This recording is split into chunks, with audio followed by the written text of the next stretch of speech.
This is the Daily Blast from the New Republic, produced and presented by the DSR Network. I'm your host, Greg Sargent.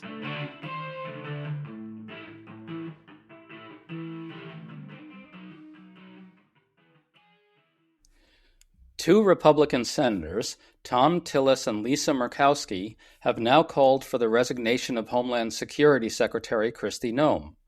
This angered Donald Trump greatly. He lashed out at them as losers and terrible senators. But in truth, Noem's tenure suddenly does look very shaky. A new review of the killing of Alex Preddy undercuts Noem's initial account. Senate Majority Leader John Thune has declined to express confidence in Noem, and Stephen Miller even undercut her. It's very clear this whole thing has gotten away from Trump and his advisors and has taken on a momentum that is now highly unpredictable. We think this is just the beginning of GOP panic. So we're talking to New Republic contributor Virginia Heffernan, who's been documenting the backlash against ICE among ordinary people about where this is all going. Virginia, nice to have you on. I'm so glad to be here, Greg. I'm a fan of the show. Thank you very much. Well, Senators Tom Tillis and Lisa Murkowski both called for Noem to step down this week. Others, like Susan Collins, are calling on her to pause the surging of enforcement in Minnesota and Maine. A number of other Republicans are calling for a real investigation into the murder of Alex Preddy, and some are admitting that the video is damning. Virginia, something seems to have broken here among Republicans in a way that even the murder of Renee Good, as horrific as it was, didn't seem to. What do you think happened here? I think that this is a story about guns and video. And that, the fact that Preddy's phone, the fact that his camera was first described as a gun by Kristi Noem is kind of no accident. And the fact that there's been intimations that protesters will not be allowed to use cameras, or that when they pull out their phones, that's a provocation. So why is that important? It's important because everybody saw the many videos from many different angles of this murder of Alex Preddy, and they would not accept Noem's ludicrous propaganda. I mean, she didn't bother to extenuate it even the way the LAPD did when they beat up Rodney King. Like, she didn't seem to have watched the video before she invented her story about it. She was told to call him an assassin by Stephen Miller. They regularly blamed him as a terrorist, as they had Renee Good. And we had just been through this with the Renee Good video. And people do not like when they watch the video, and you know how people are on TikTok, on Reels, they do close analysis of the video. No one who looked at that video thought that anything had happened except that a guy with a phone who was trying to protect someone was wrestled to the ground and then shot in the back. Well, we had Trump erupt over all this. He called the two senators losers. Then he said, quote, "They're terrible senators. One is gone and the other should be gone. Murkowski's always against the Republicans anyway, and Tillis decided to drop out, so he lost his voice once he did that," close quote. Virginia, that last reference is to Tillis retiring. I don't know. Trump doesn't really seem to have his fastball here. My strong sense is that he's having trouble defending Noem, and he knows he's having trouble defending Noem as well. What do you think? Yeah, I mean, it's just been the cascading problems for him. And it's true that he maybe doesn't have his fastball. It's not even clear that he would know how to throw a ball if he had it in his hand right now. I mean, his lunacy, dementia, whatever it is like, there's a clearly a mad king who's falling apart, who's in decline in this central place.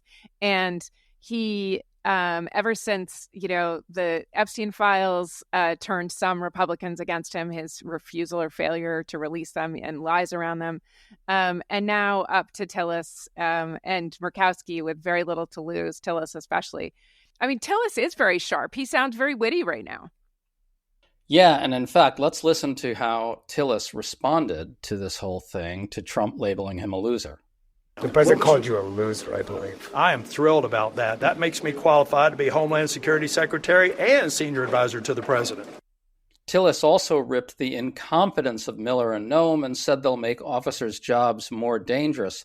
Virginia, you don't often hear Miller described as incompetent. Extreme, fascist, racist, yes, but not incompetent.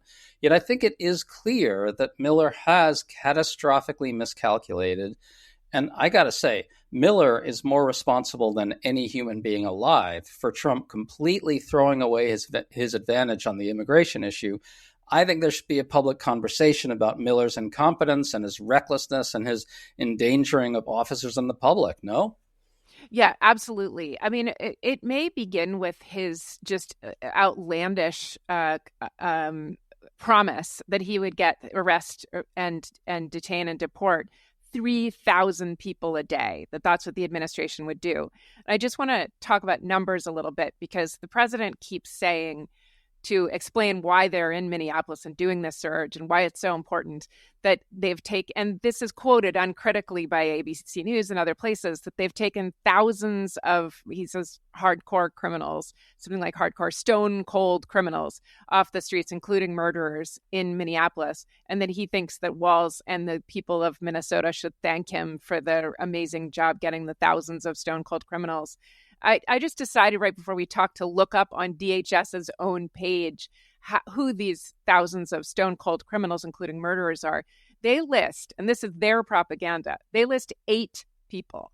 Of those 8 hardened criminals, 2 are car thieves, 1 had a DUI, 1 wrote a bad check, there's a child endangerment case, and 1 is admittedly a registered sex offender, meaning he's in the system. And all of them are undocumented, which, as we know, is not a criminal offense. All of them have been arrested.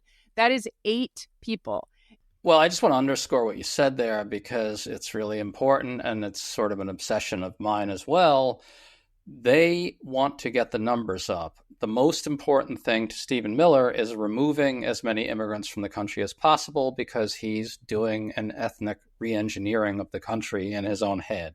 And the only way you get the numbers anywhere near what Miller wants them to be is to go after the non-criminals. It's the only way to do it, both because there aren't enough criminals, right? But also, it's a lot easier to scoop up a bunch of guys at a Home Depot parking lot than it is to go after a hardened criminal that you've been targeting. And so all of this that we're seeing here is the direct result of this ethnic engineering obsession of Miller's. It all flows from the effort to get those numbers as high as possible, every last bit of this. Yeah, I'm glad we're aligned on this, because there is a numbers game that you see in fascism generally, which is like it's clicking through his brain, what the population is, how many white people there are, what the replacement numbers are, all that eugenics stuff. And that's how you get to numbers and not people. But what's amazing to me, and Greg, I don't know if you were equally shocked, I actually thought that they could busy themselves for 6 months, a year, 18 months by finding actually people who had committed crimes, child abuse, like those kind of things, like actual just crimes, right? Maybe not murder, but crimes who are also undocumented. I know that the administration has trouble finding people when it's tried to single out people, but if they had ICE, all the surveillance of Palantir, I was sure they would find a lot of them, and they promised they would find a lot of them. To stay up to date on all the news that you need to know, there's no better place than right here on the DSR network. And there's no better way to enjoy the DSR network than by becoming a member.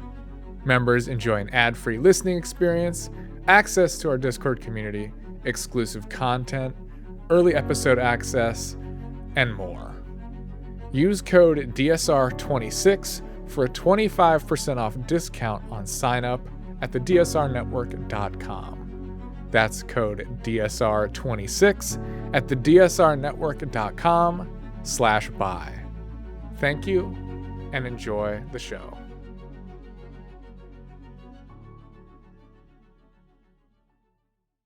Maybe Miller really is incompetent. Maybe that's the story that everyone's missing. So a few other quick things here showing that Noem is on shaky ground.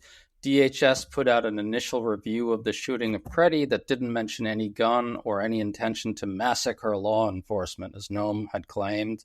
Stephen Miller also undercut Noem, saying that the Customs and Border Protection officers involved in this might not have followed protocol, and saying, in effect, that DHS was responsible for initial assessments that led him and others to smear Preddy. Virginia, no honor among fascists, right? I mean, they're going to turn into a, circular firing squad, like they always do, right? And Kristi Noem, it does look like her time is up. I mean, as much as Trump, he'll be 1,000% behind her until he isn't. Virginia, I want to go to your piece now, because I think the serious story here is that Miller and Trump came into all this brimming with hubris. They thought they had this absolute lock on public opinion on this issue. Miller could just shriek that immigrants are criminals, and he could put up mugshots of migrants along the White House driveway, and the public would accept anything, no matter how authoritarian, that Miller and Trump did. But the persistence of ordinary people has turned this debate around and proven that to be false. You wrote about that. You talked about the wine moms and white women who are horrified by this whole thing. And the white female vote is a tricky topic for sure. But what you got at there is what I'm talking about, which is that this amazing heroism and courage and persistence is really becoming a big story. Yeah, I mean, I think Dahlia Lithwick wrote recently that maybe even today or yesterday in Slate that for a long time, and she and I worked together at Slate for a long time, most of us in the media, when asked what to do to defend democracy, said something, she says, somewhat bloodless, but spoke kind of in legal terms about, opposing gerrymandering and this and that. And now she says on the streets of Minneapolis, we're actually seeing, the Twin Cities, I should say, that we're actually seeing the amendments to the Constitution defended in real time, including sort of 1, 2, and 4. And those, right? And almost like seeing it rebuilt before our eyes by actual people, including Renee Good, including Alex Preddy, including everyone there who, because Minnesota has this great tradition of these kind of Tocqueville-like associations, where it's just incredible to see how quickly they ramped up this capacity to protect people in schools, to get food to places, do mutual aid, do these kind of comical protests with brass bands, use the weather to their advantage. And all that it plays very, very well on these videos and is so different from what you could have heard from Stephen Miller. It looks American. It looks American. The people look American, and they are a standing reproof to the idea that that no one is virtuous or that no one cares about democracy. I wish it didn't have to come down to bloodshed, right? I wish that they had listened to what someone derisively called the pussy hats 10 years ago, saying that this was fascism and we needed to oppose this because we might have stood in the way. I mean, the second most of us heard grab him by the pussy, you were like, I don't want that guy ruling the country, running this country, right? It was so easy. And there were people before that who said, well, the Central Park Five or the discrimination lawsuit in the 1970s, I've seen everything I need to know that this person should not be president. But lots of people apparently didn't see everything they needed to see. But I think that's changing, as you said. Yeah, I think the wine moms deserve enormous credit. They're constantly sneered at by people all over the ideological spectrum, each camp having their own dumb reasons for sneering at the wine mom. But the wine moms really got Trump right, I think, in a way that a lot of people did not. And just to your point about how this all looks very American, I do think that when you see these kinds of very diverse crowds turning out and showing great courage and heroism and putting themselves at risk, it just looks like an affirmation of American constitutionalism in a sense. Yes. Whereas what we're seeing from Miller, the kind of mind-numbing propaganda, the up is down propaganda, the secret police, the masked police, the military vehicles parading through, urban boulevards, the snatchings, the demanding of papers, that all looks totalitarian to ordinary people. I mean, I don't know. I wish it never had to come to this, obviously. And they have overplayed their hand so much on the aesthetics. Like, Bovino walking around like Il Duce is like in the streets of Minneapolis is just that's going to bother anyone with any memory or who's ever seen a movie set in the 20th century. Right. And their lunatic base sees the video of Bovino striding along, and, they have these camera crews recording these Black Hawk Down moments where they're just going in with, blazing guns and knocking down doors, and then they just pull out a couple migrants and some kids. They pull out the children, and then there are all these images that make him look very short and small, and he's easily parodied. And then also, if you haven't ever seen a movie about Mussolini, there are another group of conservatives, especially out west and in those red states, who remember Ruby Ridge, or they remember Waco, or they remember the threat that jackbooted government thugs would come. Why do so many of them have guns? Because of this constant kind of threat that's been kindled online and has been unrelentingly kindled by the NRA and other groups, and now it's coming back to bite them.